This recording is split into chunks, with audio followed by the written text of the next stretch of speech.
The emergency session of the Galactic Council convened in hushed whispers and nervous chittering.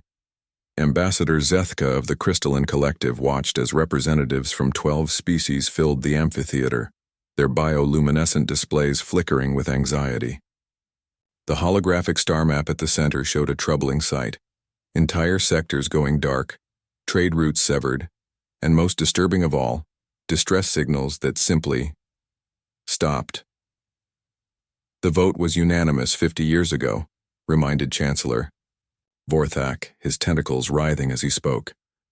Humanity was deemed too aggressive, too unpredictable.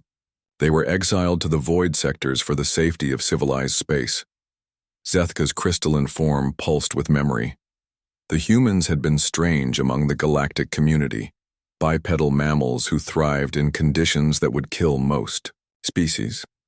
While others built their civilizations around stable stars and resource-rich worlds, humans had an unsettling fascination with the impossible. They colonized asteroid belts, established research stations in nebulae, and sent expeditions into gravitational anomalies that no sane species would approach. The final straw had been the Proxima incident, when a human exploration vessel had deliberately entered a black hole's event horizon to see what happens. The Council decided that humanity's reckless curiosity posed an existential threat to galactic peace. We gave them the dead systems, Vorthak continued. Pulsars, neutron stars, rogue planets, stellar graveyards, places where no rational being would try to live. And now they're coming back, whispered Ambassador Quelix of the Hive Minds, her compound eyes reflecting the star map's ominous display. The first reports had seemed impossible. Ships emerging from areas of space so hostile that even automated probes failed to return. Vessels that moved without conventional drives, powered by energies that shouldn't exist. When the trade station at Kepler 442 went silent, the Council had sent the investigation fleet. They found the station intact but abandoned, with signs that its inhabitants had fled in terror. The recordings they left behind changed everything. "Play the transmission again," ordered Zethka. The hologram shimmered, revealing a desperate Veltaran dock worker, his scales flickering between fear purple and panic white. They came out of the dying star itself, ships that bend space like fabric, moving through dimensions we can't even detect. The humans, they're not the same. They've become something else, something that lives in the places between life and death. The recording continued with shaky footage of vessels that seemed to phase in and out of reality, their hulls inscribed, with patterns that hurt to look at directly. The ships moved with impossible grace through gravitational fields that should have torn them apart, as if the laws of physics were merely suggestions. "Intelligence reports suggest they've been busy," said General Korath of the warrior castes, his mandibles clicking nervously. "Our deep space scanners detect massive structures around pulsars, cities built inside neutron star magnetospheres, and what appears to be harvesting operations around black holes." The assembled representatives fell silent. Building near neutron stars was theoretically possible but practically suicidal. The radiation alone would sterilize any known form of life. As for black holes, even approaching the ergosphere was considered tantamount to suicide. "They're using the void itself as a power source," continued Korath. "Hawking radiation, vacuum fluctuations, dark energy, forces we can barely measure. They've turned into tools.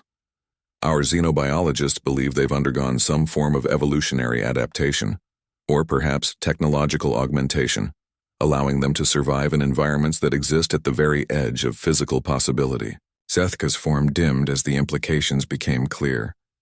The Council had thought they were condemning humanity to death by exile. Instead, they had forced them to evolve beyond recognition, to become something that thrived in the universe's most hostile environments. "The real question," said Chancellor Vorthak, "is what they want." As if summoned by his words, every screen in the amphitheater activated simultaneously. The image that appeared made several representatives flee in terror. It was unmistakably human in origin, 2 eyes, bilateral symmetry, but transformed.